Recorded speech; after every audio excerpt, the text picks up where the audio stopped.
क्या आप भी कभी किसी ऐसे लफड़े में फंस गए हैं जहां एग्रीमेंट होने के बावजूद भी आपके साथ धोखा हो गया हो और लीगल और वकीलों के चक्कर में आपका बहुत सारा जेब खर्च भी चला गया हो, लेकिन आपका केस जो है कहीं भी जा नहीं रहा है? तो ये वीडियो आपके लिए बहुत ज़रूरी है।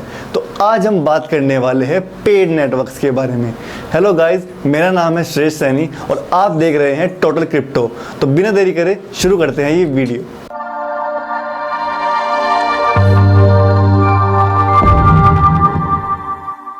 तो सबसे पहले सबसे बेसिक चीज़ से स्टार्ट कर लेते हैं कि आखिर पेड नेटवर्क करता क्या है।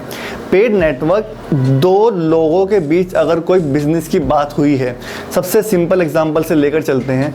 मान लीजिए अगर आपने किसी को वेबसाइट बनाने का काम दिया है और आपने तय हुआ है कि यार 15,000 में मेरी वेबसाइट बनके तैयार हो जाएगी और मेरे को वेबसाइट में ये चीज़ें चाहिए, और आपके उसके बीच में एक एग्रीमेंट होगा कि आप मेरे को वेबसाइट दोगे तो मैं आपको इतने पैसे दूंगा।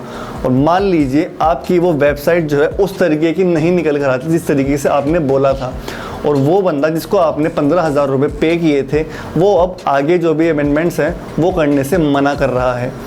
या इसका उल्टा ले लेते हैं कि आपने वेबसाइट बनाई और आपको उसका पेमेंट नहीं मिला, तो उस केस में आप क्या करोगे? क्या आप उस केस में लीगल एडवाइस लोगे?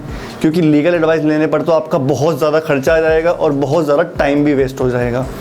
तो आप इस चीज़ में पेड नेटवर्क्स का यूज़ ले सकते हैं, क्योंकि पेड नेटवर्क क्या करता है, एक स्मार्ट एग्रीमेंट तैयार करता है जो काम करवा रहा है उसके बीच में और जो काम कर रहा है उसके बीच में। तो जो काम करवा रहा है उसको चाहिए वेबसाइट और वो 15,000 उसके देने को तैयार है, तो उसके बीच में एक एग्रीमेंट तैयार होगा जो दोनों लोग एक्सेप्ट करेंगे, एग्री करेंगे।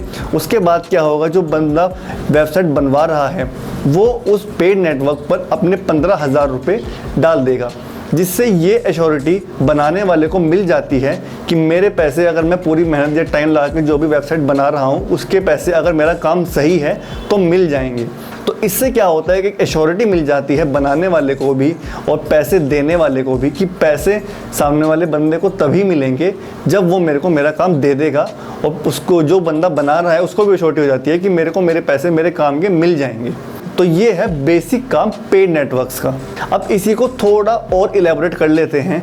मान लीजिए वेबसाइट जिसने बनाई थी वो वेबसाइट जिस बंदे ने पैसे दिए हैं उसको पसंद नहीं आई, तो इस बीच क्या होता है, एक डिस्प्यूट क्रिएट हो जाता है। तो आप ये डिस्प्यूट भी पेड नेटवर्क पर डाल सकते हैं। इसके लिए भी आपको किसी लीगल एडवाइस की लेने की ज़रूरत नहीं पड़ेगी। तो जिस बंदे ने 15,000 रुपये पे किए हैं उस वेबसाइट के लिए और वो उस तरीके की नहीं निकल कर आई है जो उसके एग्रीमेंट में लिखा गया था, तो वो पेड नेटवर्क पर एक डिस्प्यूट डाल देगा कि मेरे को वो काम नहीं मिला जिस तरीके का मैंने कहा गया था। उसके बाद यूज़ आता है चेन लिंक वीआरएफ का। चेन लिंक वीआरएफ क्या करता है, रैंडमली 3 किसी ऐसे जजेस को सिलेक्ट कर लेता है जो इस डिस्प्यूट का सॉल्यूशन निकालेंगे। उसके बाद क्या होता है कि वो मैथमेटिकली पूरे एग्रीमेंट के हिसाब से देखता है कि क्या काम हुआ है, किस तरीके से हुआ है, और उन दोनों के बीच एक, आप कह सकते हैं, एक सॉल्यूशन निकालता है, एक डिसीजन निकालता है, जिसके लिए वो कुछ ना कुछ चार्ज तो करेगा ही, लेकिन जो आपका डिस्प्यूट है वो सॉल्व कर देता है ऑनलाइन। अब ये आप सोच रहे होंगे यार ये काम तो मैं लीगल से भी करवा सकता हूँ। सबसे पहली बात, अगर आप ये काम लीगली आप करवाएंगे उसमें आपका बहुत ज़्यादा टाइम खर्च होगा, बहुत ज़्यादा पैसा खर्च होगा, और ज़रूरी नहीं है कि आपने ये जो बिज़नेस किया ये आपके शहर वाले किसी इंसान के साथ किया हो। क्या पता आप इंडिया में बैठे हों और आपने इसको काम दिया हो वो बैंकॉक में बैठा हो, तो क्या आप 15,000 रुपये के लिए बैंकॉक जाकर उस पर डिस्प्यूट डालना चाहेंगे? बिल्कुल नहीं। तो आप ये डिस्प्यूट उस पेड नेटवर्क पर डाल सकते हो, जिससे आपका सोल्यूशन भी बहुत जल्दी हो जाएगा और आपके पैसे भी बहुत कम लगेंगे। तो ये था पेड नेटवर्क का बेसिक यूज़। इसमें और भी तरह के फीचर्स हैं, जैसे कि रेपुटेशन स्कोर्स। रेपुटेशन स्कोर जैसा आप नाम से भी समझ गए होंगे, आपके बिजनेस की रेपुटेशंस के लिए आपको स्कोर्स मिलते हैं।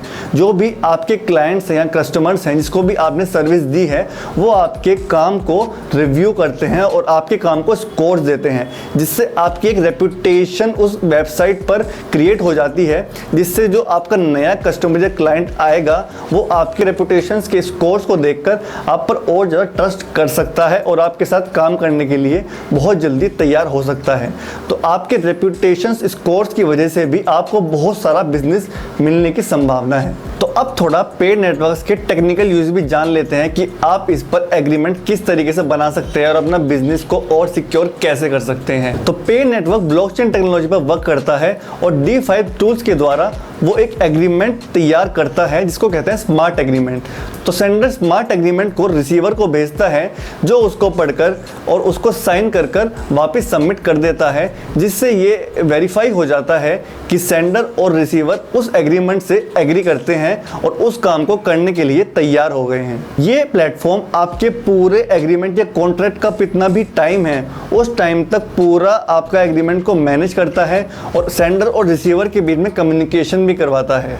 इस स्मार्ट एग्रीमेंट की वजह से ही जो कॉम्प्लेक्स बातें होती हैं जो आप लीगल्स की समझ नहीं पाते वो बहुत ही आसान तरीके समझ सकते हैं और ये आपकी जेब भी ढीली नहीं करेगा। तो क्योंकि आपके लीगल मैटर्स बहुत ज़्यादा केस सेंसिटिव हैं और इसमें रिस्क की गुंजाइश बिल्कुल नहीं है, इसलिए पेड नेटवर्क्स ने अपना पार्टनरशिप किया है Chainlink VRF के साथ। ये क्या करता है, रैंडमली किन्हीं 3 आर्बिट्रेटर्स को असाइन करता है आपका डिस्प्यूट, जो भी आपका डिस्प्यूट हुआ है, और उसको मैथमेटिकली रिजोल्व करने की कोशिश करता है, जिससे आपका जो डिस्प्यूट है वो टाइम बचाकर और आपका मनी बचाकर बहुत जल्दी रिजोल्व हो जाए।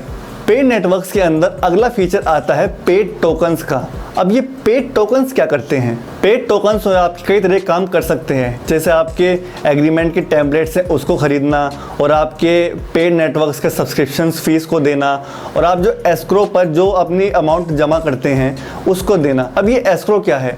एस्क्रो के अंदर क्या होता है, पेड नेटवर्क में जो भी रिसीवर और सेंडर के बीच में एग्रीमेंट हुआ है उसका जो अमाउंट होता है जो आपको रिसीवर को देना होता है वो आप एस्क्रो के अंदर पहले ही जमा कर देते हैं, जिससे जो रिसीवर है उसको एक विश्वास हो जाता है कि उसका जो काम है उसका उसको पैसा मिल जाएगा। इसलिए आपको जो अमाउंट है वो एस्क्रो के अंदर जमा करना होता है, जिसको आप पेड टोकन्स के द्वारा जमा कर सकते हैं। अब क्योंकि पेड नेटवर्क जो है क्रिप्टो करेंसीज में भी आपकी पेमेंट एक्सेप्ट करता है और इथेरियम जो कि एक बहुत बड़ा क्रिप्टो करेंसी है और बहुत पॉपुलर क्रिप्टो करेंसी है, तो इसी को और ज़्यादा एफिशिएंटली यूज़ करने के लिए पेड नेटवर्क्स का अगला फीचर आता है प्लाज्म नेटवर्क के नाम से।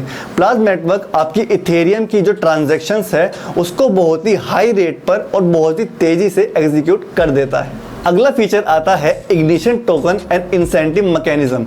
इसके अंदर क्या होता है कि आपका जो भी रिसीवर और सेंडर के बीच पेमेंट्स होती हैं, अगर आप एक रेगुलर यूज़र हैं पेड नेटवर्क्स के, तो आपको उसका रिवॉर्ड भी मिलता है, जिसको यहाँ पर इग्निशन टोकन कहा जाता है।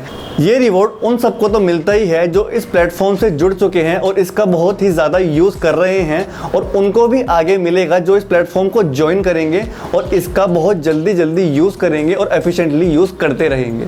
पिछले साल तक जो पेड नेटवर्क्स का प्राइस $1.91 था वो इस साल $2.53 हो चुका है। तो आगे आने वाले टाइम पर ये माना जा रहा है कि इसका स्टेक जो है 50% तक राइज कर सकता है। तो पेड नेटवर्क का नेटवर्क तो बहुत ज़्यादा स्ट्रॉन्ग दिख रहा है आने वाले फ्यूचर में, लेकिन ये कुछ ही फीचर्स थे जो हमने आपको आज की वीडियो में बताए हैं। तो इसके बाकी फीचर्स हम आपको बताएंगे अगली वीडियो में। उसको देखने के लिए हमारे चैनल टोटल क्रिप्टो को सब्सक्राइब करना मत भूलिएगा। तो आज की वीडियो में बस इतना ही, मिलते हैं आपसे बहुत जल्द अगली वीडियो में, तब तक के लिए बाय बाय।